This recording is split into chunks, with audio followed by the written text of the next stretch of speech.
Hey everyone, did you know that over 90% of you watching right now haven't hit that subscribe button? If you enjoy our content, take a second to subscribe. It's free and it really helps us keep bringing you great stories every day. Marcus had always considered himself a lucky man. He had a stable job, a modest but warm home in the suburbs, and a wife who, until recently, had been the center of his universe. Rebecca was beautiful, driven, and charming. The kind of woman who could walk into a room and command attention without even trying. They had been married for nearly 7 years, and despite the usual ups and downs of marriage, Marcus had never doubted her love or loyalty. That trust, that blind and steadfast faith would soon be shattered in a way he never imagined. It started subtly, the way most betrayals do. Rebecca had taken up a new fitness regimen a few months earlier. She'd hired a personal trainer, someone she had met at a new gym that had opened downtown. At first, Marcus was thrilled. Rebecca had always been health conscious, and he was glad she had found someone who could motivate her.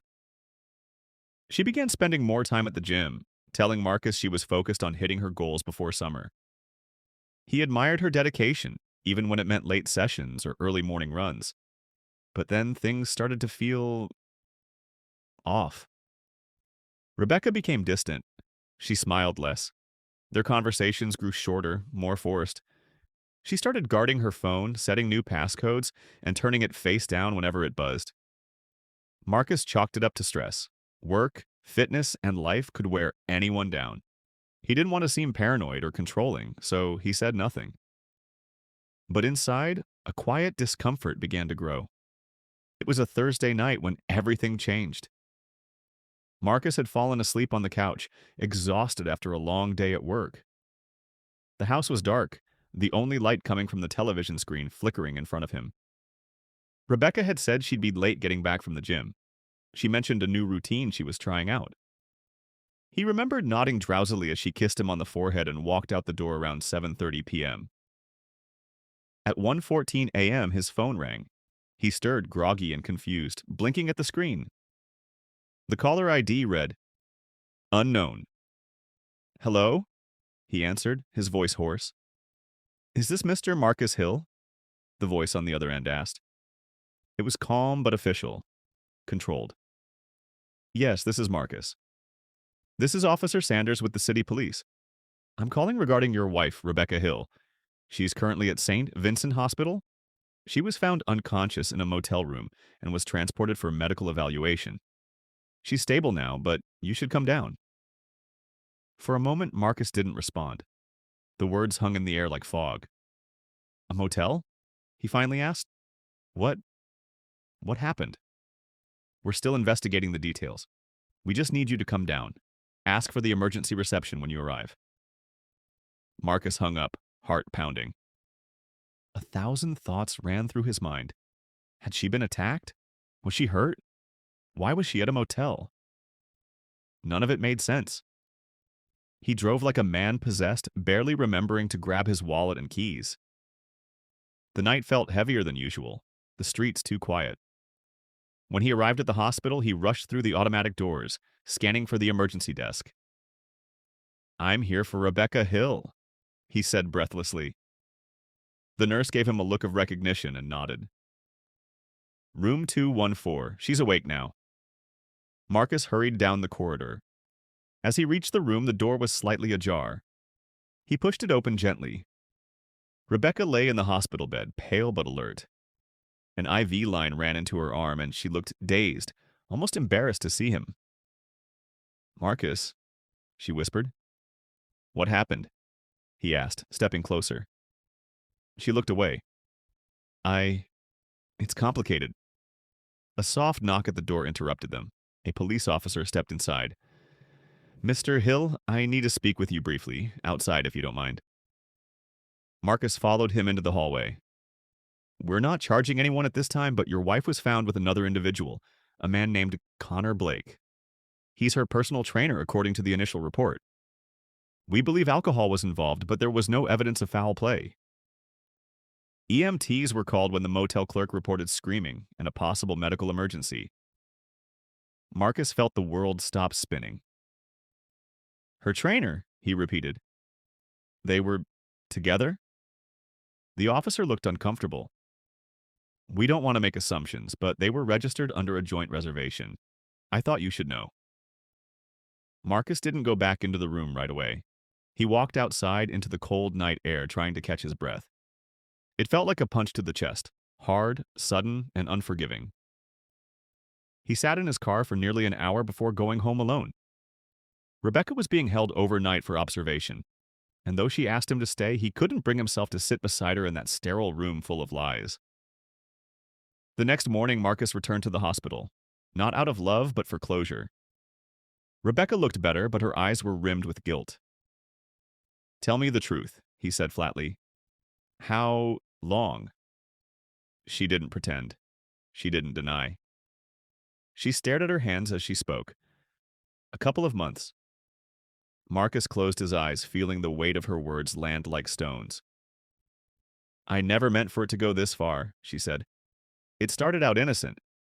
He encouraged me. He made me feel seen. And then, I don't know, I was stupid. I messed everything up." He didn't answer. He turned and walked out. Later that day, while Rebecca was still at the hospital, Marcus found her gym bag on the bedroom floor. Her phone was inside, the screen still unlocked. He hesitated for a moment, then picked it up. It was all there. Texts, photos, plans, smiling selfies of her and Connor at the gym, inside his car, and even at restaurants she'd once said she was visiting with friends. One message stood out, dated just 2 weeks earlier. "Last night was amazing. I wish I could wake up next to you every morning." There was another photo, Rebecca lying on a motel bed, laughing, her eyes sparkling in a way Marcus hadn't seen in months. He felt like vomiting. Later that evening, as the sun dipped below the horizon, Marcus sat alone at the kitchen table, staring at the wedding photo on the wall. He had always believed that love could survive anything, but betrayal was a different beast. It didn't wound, it buried. By midnight, he had made up his mind. The next morning, he called a lawyer. "I want to file for divorce," he said, his voice steady but hollow. There was one more thing he had to do. He couldn't just walk away without confronting the man who had helped destroy his marriage. So he drove to the gym. Marcus sat in the car for several minutes, parked outside the gym where everything had started to unravel. The modern facility stood gleaming under the morning sun, its glass windows reflecting rows of treadmills and free weights. People walked in and out, chatting, laughing, completely unaware that Marcus Hill's life had been upended by someone inside those walls. He wasn't a confrontational man by nature. Marcus had built his life on patience, logic, and loyalty. But something inside him had shifted. He wasn't there to cause a scene or pick a fight. He just needed to look Connor in the eyes. He needed to hear the truth from the man who had helped tear apart his marriage. The front desk attendant greeted him cheerfully, not recognizing the storm simmering beneath his calm exterior. "Can I help you, sir?" "I'm here to see Connor Blake," Marcus said. "He's a trainer here, right?" "Yes, he's in today. One moment, I'll let him know someone's asking for him." Marcus waited in the lobby, standing still amid the clinking of weights and the hum of cardio machines. It didn't take long. A tall, athletic man with a chiseled jawline and confident stride appeared through a side door, wiping sweat from his brow with a towel slung over his shoulder. "You, Marcus?" Connor asked casually, approaching with a polite smile that quickly faded as he picked up on Marcus's expression. "We need to talk," Marcus said quietly. Connor's posture stiffened. Sure. Maybe we can step outside?" They walked into the parking lot together, a brief silence stretching between them. Connor seemed unsure of what to say, and Marcus appreciated that.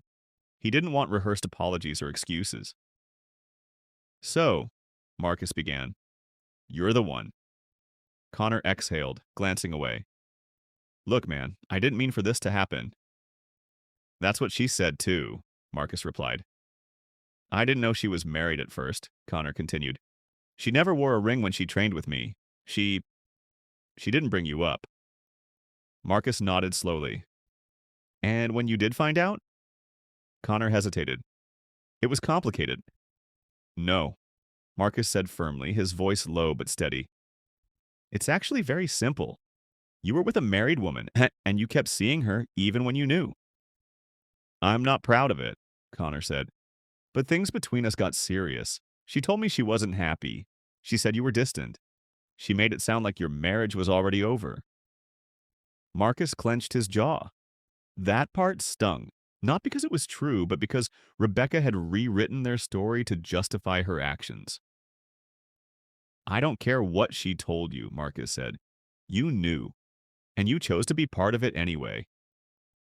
Connor ran a hand through his hair. I'm not going to make excuses. What we did was wrong. Marcus studied him for a long moment. He wasn't there for revenge. He wasn't going to yell or throw a punch. That wouldn't bring back the trust that had been shattered. I just wanted to look you in the eye, Marcus said. I wanted to know what kind of man you are, and now I do. He turned and walked away, leaving Connor standing in the parking lot. Later that evening, Marcus returned home to an empty house. Rebecca had been discharged from the hospital but hadn't returned yet. A part of him was glad. He needed time to think, to breathe. The silence of their home was heavy, but it gave him space to reflect. In the days that followed, Rebecca reached out. Text messages, missed calls, even a handwritten letter left on the kitchen counter. I made a mistake. Please don't give up on us. I wasn't thinking clearly. It wasn't about you. It was about me. I love you, Marcus. I still do. He read them all but didn't respond. Not because he didn't feel anything, but because he felt too much. Anger, sadness, disbelief, and heartbreak swirled inside him like a storm. He thought about all the little moments, late-night talks, weekend drives, lazy Sunday mornings in bed. He thought about the time he built a garden box for her flowers, and how she'd hugged him, her hands muddy but her eyes shining with joy. Were those moments lies too? Or had something simply changed without him realizing? He didn't have answers, and maybe he never would. On the following Sunday, Marcus agreed to meet Rebecca one final time. They met at a quiet cafe near the edge of town. She looked different, tired, smaller somehow. Her confidence had melted away, replaced by regret. I know I don't deserve your forgiveness, she said softly, nursing a cup of coffee she barely touched. But I need you to know that I never stopped loving you. Marcus looked at her, searching for traces of the woman he had once married. I believe you loved me, he said. But love doesn't survive secrets. It doesn't survive betrayal. Tears welled in her eyes. If I could go back? You can't, he interrupted gently. And I can't stay in a marriage where I'll always wonder if it'll happen again. She nodded slowly. The truth had been spoken. I filed the papers, Marcus said. You'll get them this week. Rebecca wiped her eyes. I understand. They sat in silence for a while after that, the weight of 7 years between them. Eventually she stood, whispered a quiet goodbye, and walked away. Marcus stayed behind, staring out the window as the sun dipped behind the hills. The chapter was closed. Not neatly, not without pain, but it was closed. In the weeks that followed, Marcus began rebuilding. He took long walks. He picked up painting again, something he hadn't done since college. He spent time with his brother's family and even joined a weekend hiking group. The wounds were still there, but they weren't as raw. One day, while cleaning out the garage, he came across a dusty box filled with photos and mementos from their early years. He paused, then set the box aside. He wasn't ready to throw it out, but he wasn't ready to look through it either. He didn't need to erase the past. He just needed to stop letting it define his future.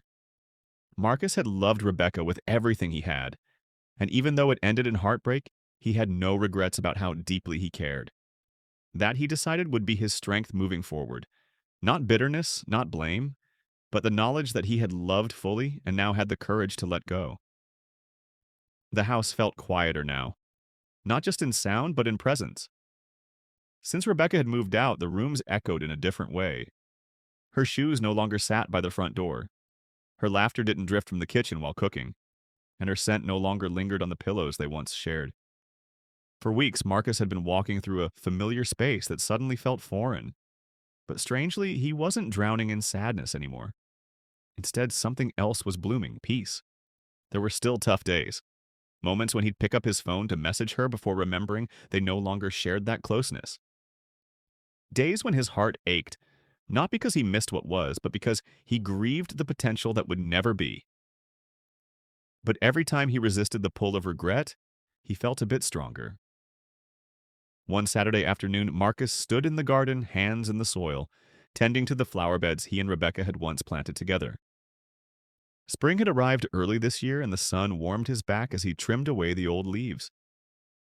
Gardening had become therapy, silent, grounding, and patient. As he reached for a pot that had cracked over the winter, he heard a familiar voice from behind. "Looks like you kept the garden alive." He turned. Rebecca stood at the gate wearing jeans and a light sweater, her hair tied back loosely. She looked uncertain, holding a manila envelope in her hand.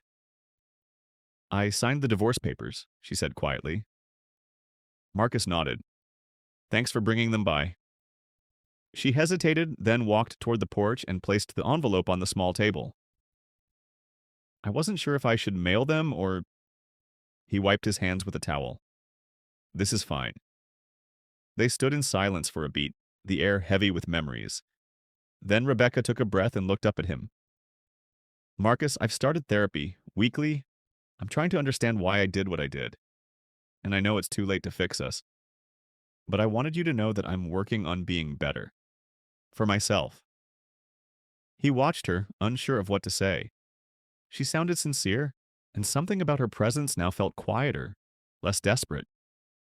Maybe she was really trying. "I hope you find peace," he said. "And healing." She smiled faintly, the corners of her eyes moist. "I hope you do too." With that, she turned and walked back to her car. No dramatic goodbye, no request to talk again. Just a quiet closing of a door that had already swung shut.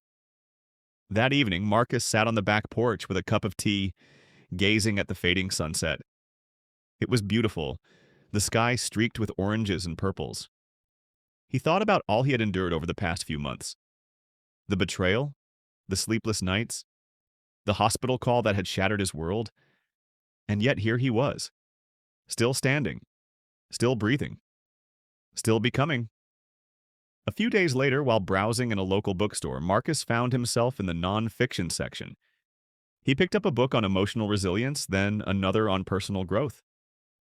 The clerk at the register smiled as she scanned the titles. "You doing a little soul-searching?" she asked playfully. Marcus smiled back. "Something like that."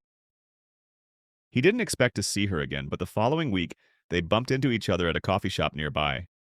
Her name was Elaine, an elementary school teacher with a calm presence and a warm laugh. They talked for 20 minutes without checking their phones once. He hadn't realized how much he missed real, grounded conversation. They met again the next week and the week after. No pressure, no rush, just conversation. Healing in the form of simple human connection.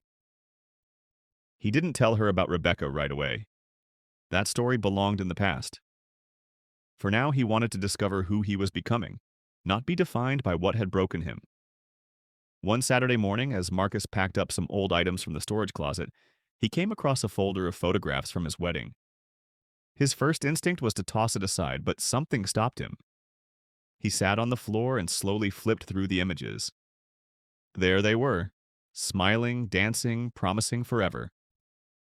For a long time, he had seen those photos as symbols of betrayal, but now he saw them differently. They weren't lies. They were simply a moment in time when love existed before it drifted away. And it was okay to remember the good, even if it ended badly. He carefully placed the photos back in the folder and tucked them into a memory box, not to dwell, but to honor the path he had walked. Later that evening, Marcus met Elaine at the local art exhibit. She laughed at his dry humor, and he found himself laughing too. Really laughing. There was no tension, no lies, no hidden messages behind every smile. Walking her to her car afterward, she turned to him and said, "You seem like someone who's been through a lot, but you don't carry it like a burden. That's rare." He looked at her and replied, "I think when something breaks you, you have two choices. Stay shattered or use the pieces to build something stronger." Elaine smiled. "That's beautiful." And for the first time in a long time, Marcus felt free. He wasn't chasing closure anymore. He had found it, not in an apology or a confrontation, but in the quiet strength of moving on, one breath, one choice, one day at a time.